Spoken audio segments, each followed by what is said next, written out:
Hi Aquarius, I'm here to do your timeless general reading. When you get it is when you need it. Today I'm using the Tarot of the Divine. So we'll see what messages there are for Aquarius today. I hate when the shuffle seems like it's going to go well and then it just doesn't. Come on. Today was St. Patty's Day. Got these beads. But I didn't do anything fun. I had an Irish Slammer. I didn't really enjoy it. It's like, what's the point of mixing the Jameson with the Bailey's? Like, Jameson's fine on its own. And I don't really drink beer. So that was... I just did it, man. Peer pressure. Alright, what messages do we have for Aquarius? Wow, you just got 2 cards and I'm like, that's it. First we have the Fool.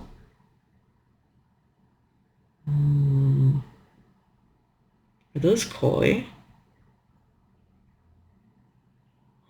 This mermaid is very interesting mermaid. Because it's not your, like, it just looks more like a sea creature than it does like a person. Then the High Priestess. So 0 to 2.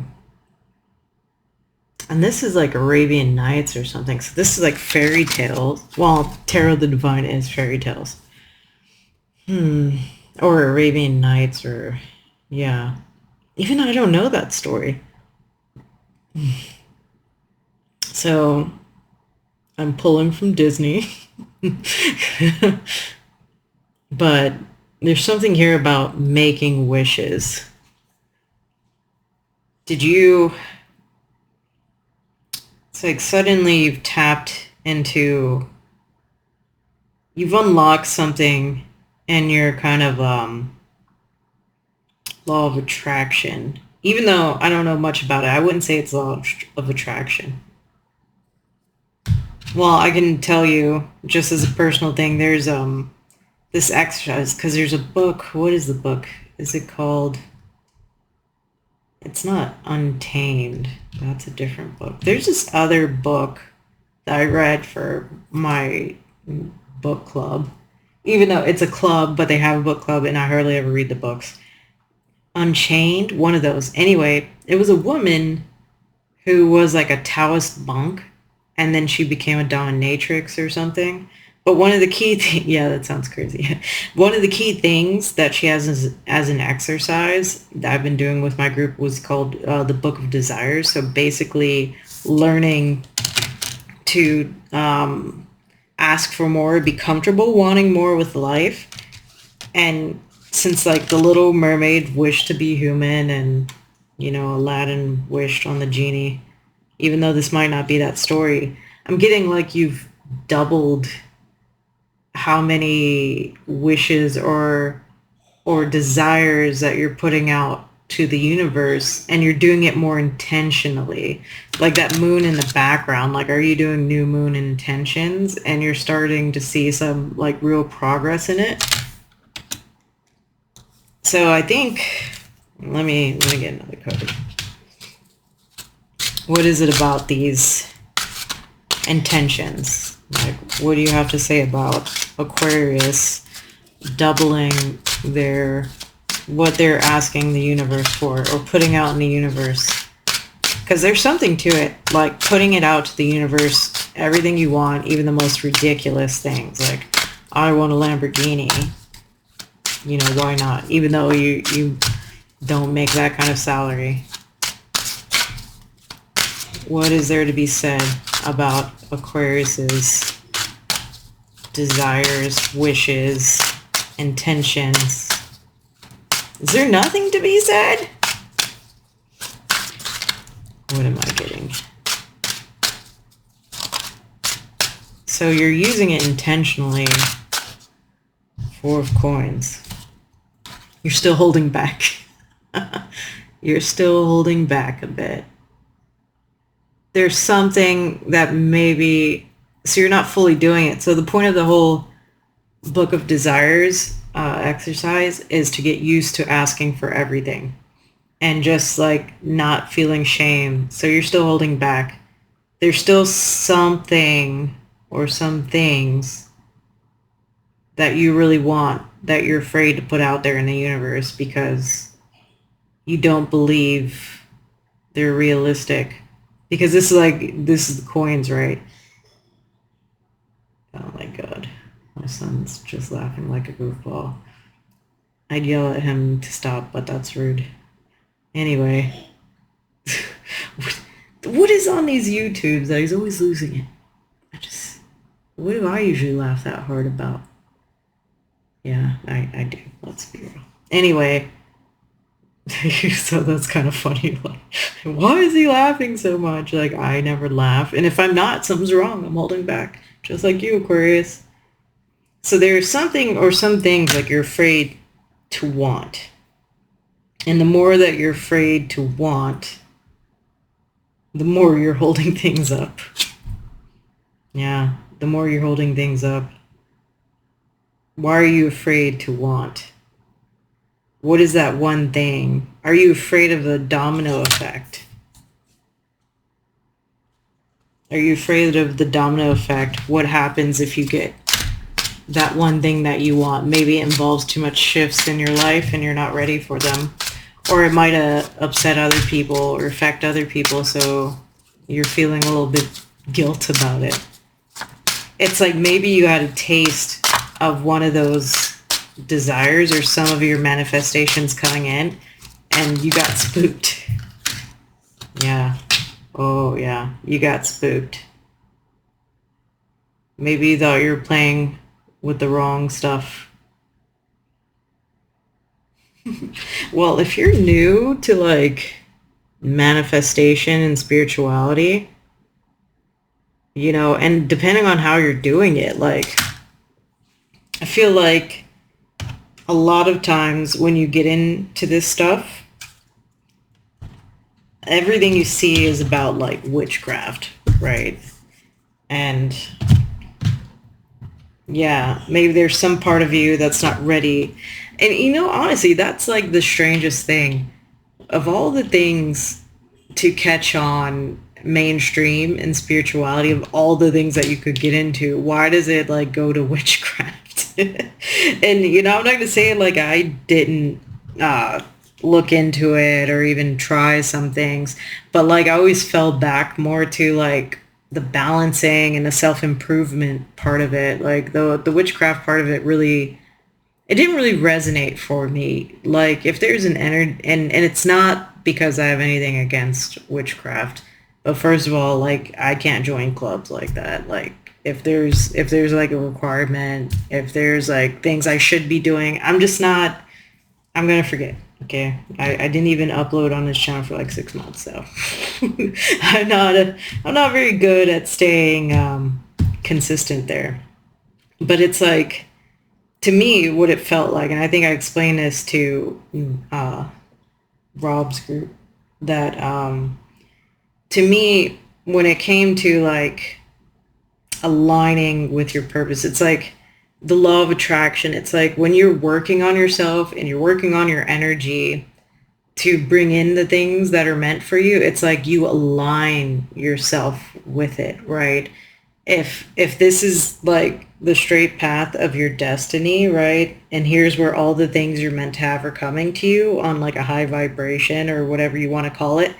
When you're kind of like working on yourself or you're struggling, it's like you just kind of waver a bit, right? So maybe you're not going to catch everything. Have you ever played like a video game where you have to like, when you're like Sonic and you're running through all the rings, like you have to hit it at a certain way to get everything that you're meant to get, right? And sometimes those larger ones, if you're not hitting it just right, you're only going to get some. To me, the witchcraft felt like just staying in one place, and whether it was right or not, just like reaching over and grabbing. reaching and grabbing. It felt like grasping for things. So it didn't sit right with me personally, you know, doing spell work and things like that. And it's fine for everyone else because our souls all come here for different reasons. Maybe your soul is here to experiment with that, but I kind of like feel deep inside, I've already done that, like been there, done that in my soul.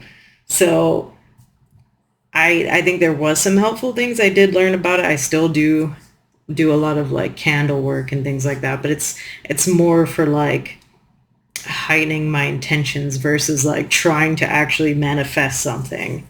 So I feel like maybe if you're new or you're not new to spirituality, or you're just maybe coming to this realization. The new part is you starting to not feel comfortable with how things are coming in, and you're wondering like, where is it truly coming from? And honestly, I cut the deck and look, it was Queen of Cups and Two of Cups. So what I would say, and this could resonate for you or not. Oh, look, yeah.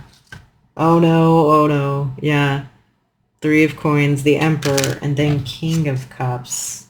Oh, Four of Wands, yeah. Okay, I think that's the thing that you're afraid to want, because you feel like you're kind of in this energy where you've discovered, you know, a sort of talent, or you just know things are coming in. It's like this might be the thing you're afraid to put out there because you don't want to get it through a way that doesn't feel right to you. It's like you don't want to be manipulating things. Like, first of all, it takes a lot to manipulate free will, to the point where most people are going to default to saying like you can't control free will. When they say you can't, it's like you shouldn't. And most people don't have the ability.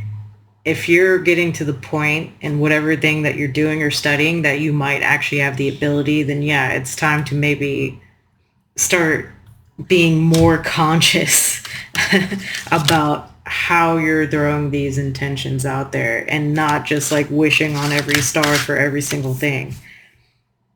It's because this is not the right energy to do anything in, right? Being kind of afraid. So I think you just need to revisit how you're putting intentions out there, and maybe you need to be clear about what's separate and what's not. And honestly, if you're going to dabble in something, you know, that's new, or you're not feeling comfortable with, then pull back from that. Heck, you know, if hopefully nothing disastrous comes out of that. Sorry. I mean, I've heard some stories, but you know, if it is, hopefully it's not catastrophic. But just really understand that it's co-creation. It's co-creation. It's not just grasping. It's not. It's co-creation. Like, there's a part you play, and if you have like a certain talent, you know, because some people are born with that kind of talent, and they're born with it mostly on, and it's just a matter of refining. Some are born with it turned off, and it's awakening later. But yeah, if you feel like you have some kind of talent there, I wouldn't hold back on your desires. I would hold back on whatever you're doing that you consciously know is making things come in. Yeah. Because look at this. Your hard work's paying off. Don't doubt the things you actually worked to get, you know, where you can see a clear correlation of you doing something and it leading to a specific outcome. Don't doubt those things. You know, if you earn the Lamborghini, if you like got a promotion, you saved your money, then that's not you just doing witchcraft. That's you know, maybe you got a good deal, right? But you still did the work to have the money and stuff like that. But yeah, things like, yeah, look at that. You are good enough, And it's going to be a full moon in Virgo tomorrow, if it's not right now. Ooh, so that's some advice for you. Don't doubt if you put these intentions out there and you do gain the partner you wanted, that it had to be magic because you weren't good enough in the first place. Yeah, that's bad. That's so bad. And it's time to take action. So, are we going to get a new moon in Aries since it's about to be Aries season? Maybe. So, yeah, I think that's like a clear sign, like use some discernment here, you know, when it comes to putting intentions out, like what you might be doing in reality in 3D and what you might be doing magically or, you know, intentionally, energetically, you know, just know the difference. And if you're feeling uncomfortable, the key is not to like hold back or shut it down. The key is to get more specific, more discerning about what you're putting out there and what you're doing. Like, know that you're taking the proper actions that lead to the outcomes that you desire. Not that you know, I don't know, what would you, like made a giant crystal grid on the new moon at exactly 3:33 a.m. You know what I mean? Not if you did that, you know, that takes a lot of dedication. So I admire that. But yeah, I think the key here is definitely discernment. The fiery climax approaches. Yeah, hopefully that's not one of your spells gone haywire. Anyway, that's what I have for you, Aquarius. Hopefully that resonates for you. Thanks.